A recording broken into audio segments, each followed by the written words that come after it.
Edie Lush, and I'm here at the Hub Pavilion in Copenhagen. Very pleased to be joined now by Jason Mitchell.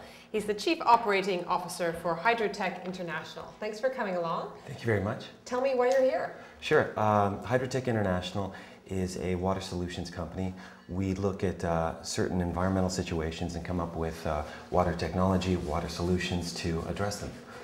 One of the solutions in particular that we're looking at is what's known as AMD, or acid mining drainage.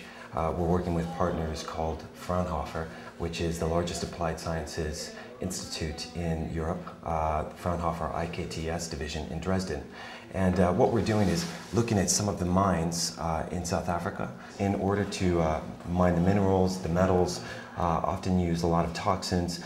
Cyanide is one, boron sulfates, which are very toxic, and they use a lot of water. And unfortunately, when they retire mines, a lot of that stays in the water and contaminates the groundwater. So how do you guys get rid of that toxicity? What we're doing is working on a process called anaerobic biological pretreatment. What we're doing with Fraunhofer is designing and cultivating bacteria that have a natural appetite for these toxins. So using this process, we can sustainably and environmentally treat the toxic element and lower the cost to treat, taking this water and turn it into potable water. And potable, you mean drinkable. So in fact, water that previously has been damaging the environment, you can actually turn into water that the community around the mine could drink. Exactly. And it's particularly relevant in certain areas. For instance, we're working in South Africa right now, where which is reaching a water stress situation. For instance, South Africa, despite the coastline, is actually a net importer of potable water.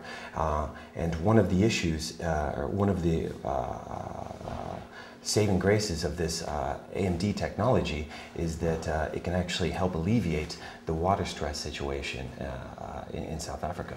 Are there areas in which your technology that you've been working on to remove the toxicity, can you see it in a place besides mines? Can you see it in application in other places in Africa or elsewhere in the world? Specifically, we're working at mines at this point. And can it be any mine, or does it need to be a specific one? No. It could be a coal mine, a gold mine, any kind of mine or metal kind of mine. But effectively, you can take these bacteria and you can design them so that they, again, have a natural appetite for really any specific toxin. It's effectively just biological engineering. What's interesting for me being here is you obviously the top level policy being set with a lot of the presidents, but what for me is so intellectually interesting is seeing the subnational policy being set by governors. Obviously within the United States, I've seen a number of governors within Africa here. So you're seeing these different tiers of policy being set.